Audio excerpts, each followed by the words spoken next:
आज हम बात करने वाले कुछ इंटरेस्टिंग चीज की, यानी कि एसईओ मिथ्स की। आपने जैसे कि मेरे थंबनेल में देख ही लिया होगा, तो आज हम उसके बारे में बात करने वाले हैं। और यार बात करूंगा मैं कि किस तरीके से लोग इन चीजों में आज भी कंफ्यूज हो रहे हैं और अपने लिए प्रॉब्लम्स क्रिएट कर रहे हैं। ठीक है, तो बेसिकली आज मैं बात करने वाला हूँ यार इस ऐसे एसईओ मिथ्स की जो काफी ज्यादा लोग फॉलो कर रहे हैं अपनी वेबसाइट पे और अपने लिए बहुत ज्यादा नुकसान कर रहे हैं। तो बात करते हैं सबसे पहले एसईओ मिथ की। तो सबसे पहले बात आती है क्या, लोग काफी लोग बोलते हैं कि कीवर्ड स्टफिंग आज भी वर्क करती है। तो मैं क्लियरली बोल दूं, कीवर्ड स्टफिंग आज के टाइम पे वर्क नहीं करती है, क्योंकि गूगल ने अपने सॉफ्टवेयर को इतना ज्यादा अपग्रेड कर दिया है, इतने ज्यादा प्रोसेस कर दिए हैं, इतना ज्यादा फिल्टर कर चुका है हर चीजों को। आप कीवर्ड स्टफिंग करोगे, 4 दिन बाद आपकी वेबसाइट डाउन हो जाएगी, आपकी वेबसाइट रैंक ही नहीं करेगी। पहले तो इन केस गलती से अगर रैंक कर भी गई तो 2-4 दिन के बाद आपकी वेबसाइट ऑटोमेटिकली डाउन होगी। कीवर्ड स्टफिंग बिल्कुल भी नहीं करना है आज के टाइम पे। वो एक टाइम पे 2008-10 में चलती थी ये चीजें, लेकिन अब ये चीजें बिल्कुल भी नहीं चलती है। तो इस चीज पे बिल्कुल भी मत पड़ना। तो पहली चीज आपको ध्यान रखनी है। दूसरी चीज की बात करते हैं। काफी सारे लोग बोलते हैं कि यार सिर्फ और सिर्फ फोकस करो बैकलिंक्स पे। ठीक है, बैकलिंक पे अगर आप फोकस कर रहे हो ना, तो आप अपने लिए गलती कर रहे हो, आप अपने लिए प्रॉब्लम क्रिएट कर रहे हो। बैकलिंक पे फोकस करना है, राइट, लेकिन उसके साथ साथ और चीजें भी होती हैं। एसईओ, ऑन पेज एसईओ हो गया, ऑफ पेज एसईओ हो गया, टेक्निकल एसईओ हो गया। बैकलिंक लेने हैं हाई अथॉरिटीज से। ठीक है, जहां से आपकी वेबसाइट की एक वैल्यू क्रिएट हो, तो उसको आपको ध्यान रखना है। ठीक है, दो चीज के बारे में हम बात कर चुके हैं। अब बात करते हैं तीसरी चीज की। काफी सारे लोग यार ये बात बोलते हैं मेरे को कि आप ना एसईओ कर दो एक बार, उसके बाद फिर जब एक बार रैंक होने लगे उसके बाद हम उस चीज पे ध्यान ही नहीं देंगे। एक बार कर दो, मतलब उनके दिमाग में ये है कि ये वन टाइम प्रोसेस है। एसईओ वन टाइम प्रोसेस नहीं है, एसईओ में टाइम लगता है। ये टाइम टेकिंग प्रोसेस है, पहली चीज। ठीक है, दूसरी चीज है कि इसको ना जिस हिसाब से चीजें चल रही हैं उस अकॉर्डिंगली चेंजेस करना जरूरी होता है। आप जिस हिसाब से रैंकिंग हो रही है, कभी आपकी रैंक ऊपर हो गई, कभी नीचे हो गई, तो हर चीज देखना पड़ता है। कंपटीटर को स्पाई करना जरूरी होता है, उसको देखना जरूरी होता है कि किस तरीके से कंपटीटर काम कर रहा है, कैसे काम कर रहा है। वो सारी चीजें आपको देखनी पड़ती ही पड़ती है। तीन चीज की बात हम कर चुके हैं। अब बात कर लेते हैं कि अगर सिर्फ और सिर्फ हाई डीए वाली वेबसाइट्स हो, आप उनसे बैकलिंक ले लो, तो आपकी वेबसाइट रैंक होना शुरू हो जाएगी। बिल्कुल भी नहीं होगी रैंक, ये मैं आपको बता दूं। क्यों नहीं होगी रैंक, उसका रीजन भी आपको मैं बता देता हूँ। रीजन बेसिकली क्या है ना, जब आप हाई डीए वाली वेबसाइट से, यानी कि डोमेन अथॉरिटी वाली वेबसाइट से आप लिंक ले रहे हो, तो वो सिर्फ आपको एक बैकलिंक दे रहा है। ठीक है, लेकिन जो आपकी वेबसाइट में आपने जो एसईओ करना है वो नहीं कर रखा, आपने कंटेंट प्रॉपर नहीं बना रखा है, बहुत सारी चीज, आपकी वेबसाइट की स्पीड अच्छी नहीं है, आपकी वेबसाइट का स्ट्रक्चर अच्छा नहीं है, तो आपकी वेबसाइट रैंक नहीं होगी। अब नेक्स्ट चीज की बात करते हैं। काफी सारे लोग ये सोचते हैं कि एसएसएल सर्टिफिकेट जो होता है, जो आपकी वेबसाइट को सिक्योर करता है, सिक्योर है, आपने देखा होगा एचटीटीपी होता है, एचटीटीपीएस होता है। ठीक है, तो काफी सारे लोग ये सोचते हैं कि ये जो एसएसएल सर्टिफिकेट होता है ना, ये सिर्फ होता है ई कॉमर्स वेबसाइट के लिए। बिल्कुल गलत बात है। ये होता है हर एक वेबसाइट पे जो आज के टाइम पे रैंक हो रही है। ठीक है, अगर आपकी वेबसाइट पे एचटीटीपीएस यानी कि सिक्योर सिक्योर नहीं है, तो कहीं ना कहीं आपकी वेबसाइट की रैंकिंग में आपको दिक्कत आने वाली है, या रैंकिंग नहीं होगी। अगर आप बहुत अच्छा कंटेंट डाल रहे हो, तो इन केस अगर हो गया तो रैंकिंग में आपको 110% दिक्कत आने वाली है। तो यहाँ पे भी आपको ध्यान रखना है कि आपको H T T P S use 110% करना है। अब बात करते हैं नेक्स्ट चीज की। काफी सारे लोग ये बोलते हैं यार कि जैसे आपकी जो कंटेंट है, यानी कि आपकी जो वेबसाइट है, वो अगर सोशल मीडिया में वायरल हो गई ना, तो आपकी वेबसाइट में ऑर्गेनिक ट्रैफिक आना स्टार्ट होगा। नहीं, गलत है। ठीक है, बेसिकली क्या होता है कि जैसे आपकी वेबसाइट है, आपकी वेबसाइट अगर सोशल मीडिया में वायरल भी हुआ है, तो आपको पहले तो सोशल रेफरल ट्रैफिक आएगा। ठीक है, इनडायरेक्ट ट्रैफिक आएगा। ठीक है? दूसरी चीज क्या होती है कि आपकी वेबसाइट की जो ब्रांड होती है, वो उसकी अवेयरनेस थोड़ी बढ़ जाती है। तो लोग क्या करते हैं, गूगल में सर्च करके आपकी वेबसाइट्स में आना स्टार्ट करते हैं। तो उससे कहीं ना कहीं आपकी वेबसाइट को एक पुश मिलता है, लेकिन डायरेक्टली वो आपके लिए एसईओ करके नहीं देगा, रिजल्ट नहीं देगा। वो सिर्फ तब मिलता है आपको क्योंकि लोग आपकी वेबसाइट को गूगल में डायरेक्ट सर्च करके आ रहे हैं। इस वजह से आपको वहां पर आउटपुट मिलता है, क्योंकि इनडायरेक्ट तरीके से आपको बेनिफिट देता है। नेक्स्ट चीज की बात करते हैं। काफी सारे लोग ये सोचते हैं यार कि जो अब वेबसाइट होती है ना, जितना बड़ा आप कंटेंट लिखोगे वो आपके लिए सबसे बेस्ट है, आपकी वेबसाइट के लिए बेस्ट है। तो ये भी गलत है। ठीक है, बेसिकली क्या होता है, जब आप कंटेंट डालते हो ना, कंटेंट का on page SEO, of page SEO होना बहुत ज़्यादा जरूरी है। अगर आपका ऑन पेज एसईओ प्रॉपर नहीं है या ऑफ पेज एसईओ प्रॉपर नहीं है, तो आपके लिए दिक्कत आएगी उस पर्टिकुलर कंटेंट। ठीक है, और अगर पूरी वेबसाइट की बात हो तो टेक्निकल एसईओ भी मैंडेटरी होता है। ठीक है, तो आपको ये ज़रूरी नहीं होता है कि यार भाई हर टाइम आपकी वेबसाइट हमेशा लॉन्गर कंटेंट पे ही रैंक करे, ठीक है? तो इस चीज़ का भी आपको ध्यान देना पड़ेगा। अब बात करते हैं अगली चीज़ की, यार पेड ऐड। काफ़ी सारे लोग ये सोचते हैं ना कि अगर हम गूगल की ऐड चलाएँगे, इनके जैसे सपोज़ गूगल एडवर्ड का यूज़ करते हैं काफ़ी सारे लोग, तो ये सोचते हैं कि अगर हम गूगल की ऐड चलाएँगे तो हमारी एसईओ रैंकिंग में भी इफ़ेक्ट पड़ेगा, हमारी रैंकिंग बढ़ेगी। बिल्कुल भी नहीं फ़र्क पड़ेगा, कोई फ़र्क नहीं पड़ता उससे। अगर आप गूगल एड्स चलाते हो, तो उसके आपकी एसईओ रैंकिंग पे कोई भी फ़र्क नहीं पड़ता है। जब तक आप एड्स चला रहे हो तब तक आपको ट्रैफ़िक मिलेगा, उसके बाद कोई भी ट्रैफ़िक आपको नहीं मिलेगा। कई सारे लोग ना एक बहुत बड़ी गलती करते हैं और ये मिथ भी है कि यार इमेज ना जैसे आप वेबसाइट में डाल रहे हो, कंटेंट डाल रहे हो, साथ ही में इमेज भी अपलोड कर दो, तो आपका काम बन जाएगा। मतलब आपको इमेज को ऑप्टिमाइज़ करने की ज़रूरत नहीं है। लेकिन आज के टाइम पे आपको इमेज ऑप्टिमाइज़ करने की ज़रूरत बहुत ज़्यादा है, ठीक है? पहली चीज़, आपको उसमें अपना जो ऑल टेक्स्ट होता है वो अपडेट करना ज़रूरी है, ठीक है? नेम अपडेट करना ज़रूरी है, डिस्क्रिप्शन डालना ज़रूरी है। तो ये 3-4 चीज़ें हैं ना जो आपको करनी चाहिए। इमेज को ऑप्टिमाइज़ भी करना है। कई लोग क्या करते हैं ना, 5-5 एमबी की इमेजेस रहती है, वो अपलोड कर देते हैं एज़ इट इज़।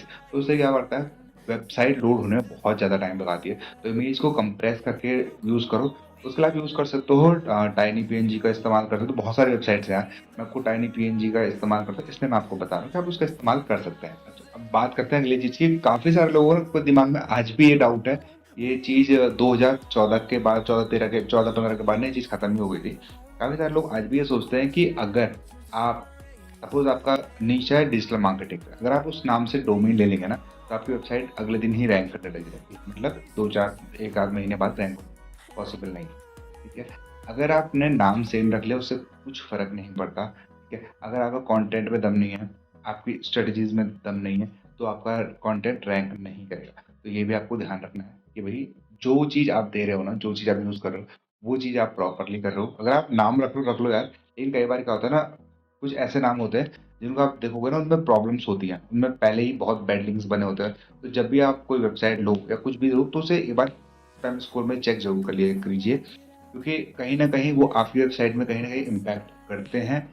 तो उस चीज़ का भी आपको ध्यान रखना पड़ेगा। बात करते हैं एसईओ ना, काफ़ी लोग सोचते हैं कि सिर्फ़ हम एसईओ कर रहे हैं और वो गूगल के लिए कर रहे हैं। हाँ, बात सही है, एक्चुअल बात अगर मैं बोलूँ कि कुछ हद तक बिल्कुल ठीक है।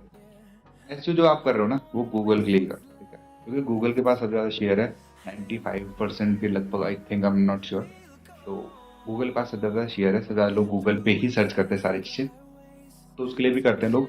लेकिन उसके अलावा और कंट्रीज़ में थोड़ी-सी और चीज़ें भी यूज़ होती है, जैसे बिंग हो गया, याहू हो गया, तो ये भी यूज़ होता है, तो उसमें भी आपकी वेबसाइट रैंक होगी, अगर आप प्रॉपर्ली अपनी वेबसाइट में एसईओ करते हो। इस चीज़ का भी आपको ध्यान।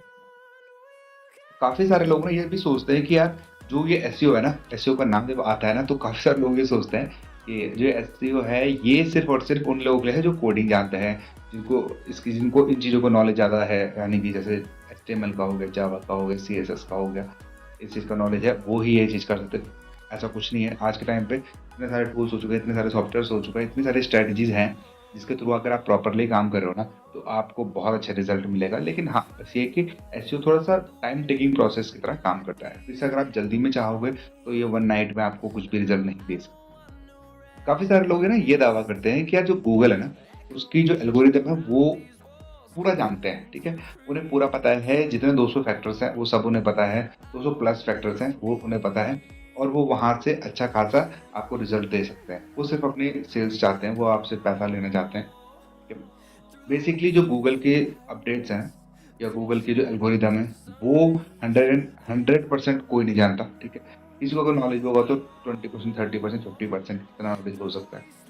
गूगल के जो फैक्टर्स हैं बहुत सारी चीज़ों में मैटर करते हैं। आपकी वेबसाइट कैसी है, स्ट्रक्चर कैसा है, किस नीश पे है, और किस टाइप का on page SEO, of page SEO, technical SEO, और किस तरीके की आपकी वेबसाइट में बाउंसिंग चल रही है। मतलब जो विजिटर आ रहे हैं वो कितनी देर रुक रहे हैं, नहीं रुक रहे। बहुत सारी चीज़ें मैटर करती हैं। पेज की स्पीड कैसी है, बहुत सारी चीज़ें मैटर करती हैं। कितने आपको क्राउडेड, बहुत सारी चीज़ें मैटर करती हैं। मतलब फैक्टर बहुत सारे हैं उसके। लेकिन 110% किसी को नहीं पता यार, कि पूरी चीज़ें किसी को नहीं पता है कि भई ये चीज़ होती है। इसी की वजह से ये प्रॉब्लम आ रही है, इसी की वजह से ये इश्यू आ रहा है। 100% किसी को भी। तो ये भी एक कहीं न कहीं मिथ है, और आपको बेवकूफ़ बनाने के लिए ये चीज़ें की जाती है कि भैया हमें सब कुछ पता है, ए से लेके ज़ेड तक पता है, और आपकी वेबसाइट को हम 1 हफ्ते में टॉप में रैंक कर दें, पेज के पहले उसमें। ये पॉसिबल नहीं, ठीक है? अब बात करते हैं अगली चीज़ की, और काफ़ी सारे लोग ना ये मिथ बहुत बड़ी है। काफ़ी सारे लोग सोचते हैं यार कि होम पेज अगर हमने ऑप्टिमाइज़ कर दिया ना एक बार, बस हमारी लाइफ़ सेट, हमें कुछ चीज़ की ज़रूरत नहीं है। बिल्कुल गलत, ठीक है? अगर आप होम पेज ऑप्टिमाइज़ करते हो ना, तो आपकी वेबसाइट में कोई फ़र्क नहीं पड़ेगा। करेगा। सिर्फ आपका होम पेज ही ऑप्टिमाइज होगा और वही रैंक करेगा। होम पेज का मतलब आप ये समझिए कि आप सिर्फ एक पेज, पर्टिकुलर पेज को रैंक करवा रहे हो, ठीक है। पर्टिकुलर पेज में ही अगर आप एसईओ करते हो, पर्टिकुलर पेज ही रैंक होगा, तो फिर आपके लिए सिर्फ उसी पेज से ट्रैफिक आएगा, उसी पेज में ट्रैफिक आएगा, बाकी कहीं ट्रैफिक नहीं आएगा। बेसिकली क्या होता है ना, जब आप अपनी वेबसाइट को रैंक कराते हो, तो आपको जो भी पोस्ट आप डाल रहे हो, जो भी पेजेस आप डाल रहे हो, जो भी चीज़ आप रैंक कराना चाहते हो ना, उसमें आपको सारी चीज़ें प्रोसेस प्रॉपरली करनी पड़ेगी। On page SEO, of page SEO, दोनों चीज़ आपको करनी पड़ेगी। इमेज ऑप्टिमाइजेशन हो गया, या मेटा डिस्क्रिप्शन हो गया, मेटा टाइटल हो गया, बहुत सारी चीज़ें होती हैं, तो सारी की सारी चीज़ें आपको प्रॉपरली उसमें करनी पड़ेंगी। एक में तो और यार, काफ़ी सारे लोग ना, ये गलती मैंने भी करी है, लिटरली बता रहा हूँ, ये गलती मैंने भी करी है। जब स्टार्टिंग में इनिशियल फेज में था, तो बेसिकली मैं क्या करता था, वेबसाइट में अच्छा खासा ट्रैफिक आता था, और तो वेबसाइट में ना भर भर के ऐड लगाता, भर भर के ऐड, जिससे क्या होता है ना, हमारी वेबसाइट स्लो हो जाती थी। क्योंकि देखो, गूगल की जो एडवर्टीजमेंट होता है ना, जब आप ज़्यादा लगाओगे तो आपकी वेबसाइट में इफेक्ट करता है, स्लो स्लो कर देता है। मैं बात कर रहा हूँ 4-5 साल पहले की, तो उसमें हमारी वेबसाइट बहुत ज़्यादा डाउन आती थी, स्लो आती थी, तो हमारी रैंक में भी इफेक्ट पड़ने लगा। तो बेसिकली आपको क्या करना है ना, लिमिटेड एड्स लगाओ, तो ऑटो रिस्पॉन्सिव ऐड आती है, उसे उठा कर लगा दो, आपको दिक्कत नहीं आएगी। गूगल अपने अकॉर्डिंग देखेगा, भैया जब इनकी वेबसाइट में ज़्यादा लोड पड़ रहा है तो ऑटोमेटिकली एड्स को कम कर देगा, ठीक है। तो आप वो कर सकते हो, या अपने अकॉर्डिंग 2 से 3 कोड लगा दो उठा के, जहाँ पर आपको लगता है, जहाँ पर हाई CTR मिल सकता है, क्लिक थ्रू रेशियो जहाँ पर ज़्यादा हो सकता है, वहाँ पर लगा दो, तो आपको वहाँ पर से भी अच्छा रिजल्ट मिलेगा, ठीक है। ज़्यादा एड्स से मतलब ये नहीं है कि आपकी वेबसाइट की रैंकिंग बढ़ेगी, तो वो भी एक गलत मिथ है। तो ज़्यादा एड से भी आपको पैसा नहीं मिलता, ठीक है। तो इस चीज़ का भी आपको ध्यान रखना है। आज के टाइम में ना काफ़ी सारे लोग एक और चीज़ बोलते हैं कि एसईओ ना, जो एसईओ है आज के टाइम पे वन नाइट गेम है। मतलब आपने आज करा 24 घंटे में आपको, 48 घंटे, 72 घंटे में आपको रिजल्ट मिल जाएगा। बट कहीं ना कहीं ये चीज़ पॉसिबल नहीं है, ठीक है। एसईओ बहुत तगड़ी चीज़ है, स्ट्रेटजीज के साथ चलती है। एसईओ ना, बेसिकली लोग आज भी ये समझते हैं कि एसईओ टिप्स और ट्रिक्स पे काम करती है, नहीं। आज के टाइम पे एसईओ सिर्फ और सिर्फ स्ट्रेटजीज पे काम करती है। अगर आपकी प्रॉपर स्ट्रेटजी है, तब जाके आपकी वेबसाइट प्रॉपरली रैंक होगी, आपको अच्छा रिजल्ट मिलेगा। नहीं है तो आपकी वेबसाइट रैंक नहीं होगी, ये आपको मैं लिख के दे सकता हूँ, ठीक है। तो ये चीज़ का भी आपको ध्यान रखना है कि प्रॉपरली स्ट्रेटजीज के साथ आपको काम करना है। एक मिथ और आती है कि यार, काफ़ी लोग ये सोचते हैं कि अगर हम बहुत बेस्ट कंटेंट लिख देंगे ना, मतलब वो कंटेंट है ही नहीं अवेलेबल, आपने वो कंटेंट डाल दिया, तो यार उसमें वो ये सोचते हैं कि 100% गारंटी है कि वो रैंक कर जाएगा। रैंक करेगा लेकिन टॉप 10 में नहीं है, टॉप 15, टॉप 12, टॉप 10 तक पहुंच भी गया ना, तो वो ज़्यादा देर स्टे नहीं कर पाएगा, मतलब रुक नहीं पाएगा, फिर वापस आ जाएगा। क्यों आ जाएगा? क्योंकि देखिए, बेसिकली क्या होता है ना, जब भी आप अपना कंटेंट बनाते हो ना, तो कंटेंट के साथ साथ आपको उसमें एसईओ भी करना होता है, ठीक है। On page SEO, of page SEO, ठीक है। उसमें अंदर इमेजेस होती है, इमेज ऑप्टिमाइजेशन करनी पड़ती है, डिस्क्रिप्शन बनाना होता है प्रॉपर, ठीक है, टैग्स बनाने होते हैं, ठीक है, कीवर्ड्स हो गया और टाइटल हो गया, इंटरलिंकिंग करनी होती है। तो ये सारी चीज़ें भी मैटर करती है। जब आप ये सारी चीज़ें करते हो ना, तो बेसिकली क्या होता है कि जो आपके लिंक्स हैं, वो एक दूसरे को लिंक जोड़ देते हैं, जिस वजह से आपकी वेबसाइट में आपको अच्छा रिस्पॉन्स मिलता है लॉन्ग टर्म में। तो कभी भी ये मत सोचिएगा कि ऐसे बहुत शॉर्ट प्रोसेस है, उसमें टाइम लगता है। अब एक चीज़ और है, ठीक है, ये ना हम भी सोचते थे, ठीक है, कि यार अगर हम रोज ब्लॉग करेंगे तो ही जाके हमें रिजल्ट मिलेगा, यानी कि रोज अगर हम कंटेंट डाल रहे हैं ना, तो ही हमें रिजल्ट मिलेगा। अगर हम 15-15, 20-20 आर्टिकल डाल रहे हो, तो हमें तो रिजल्ट मिलेगा, ये मैंडेटरी नहीं है, ठीक है। वो डिपेंड करता है आपकी रिसर्च पे, आप किस चीज़ को रिसर्च कर रहे हो, कि आपकी कंटेंट कीवर्ड क्या है, वो कंटेंट कैसा है, आपने उसमें कैसा एसईओ करा है, ऑन पेज एसईओ, ये सारी चीज़ें मैटर करती है। तो ये चीज़ मैटर नहीं करता है सिर्फ कि भाई आपने काम कैसे किया, ये भी मैटर करता है कि किस किस तरीके से आप उस चीज़ को रिप्रेजेंट कर रहे हो, यानी कि दिखा रहे हो, ठीक है। और चाहे आप हफ्ते में एक एक डाल रहे हो, 2 डाल रहे हो, मैटर नहीं करता, ठीक है। लेकिन हाँ, अगर आप रोज रोज कंटेंट डाल रहे हो, लेकिन उस कंटेंट को लोग सर्च ही नहीं कर रहे हैं, तो आपको रिजल्ट नहीं मिलेगा। को ये चीज़ का भी ध्यान रखना है, इट्स नॉट मैंडेटरी कि आपको रोज डालना है। तो यार, बस यही कुछ मिथ थे जो मुझे लगा आप लोगों के साथ शेयर करने चाहिए, या बोल सकते हैं ये कुछ बातें थी जो मुझे लगा आप लोगों के साथ शेयर करना जरूरी है। क्योंकि देखिए, ये चीज़ें ना हर कोई नहीं बताता, हर एक को पता भी नहीं होती है, और जो नए ब्लॉगर्स होते हैं वो इन चीज़ों में फंस जाते हैं आज के टाइम पे भी। तो बस यार, यही सब कुछ है इस वीडियो में जो मिला आप लोगों के साथ शेयर करना चाहिए। वीडियो पसंद आए तो वीडियो को लाइक कर देना, चैनल पे नए हो तो सब्सक्राइब कर देना। मिलता है अगली वीडियो में, तब तक के लिए।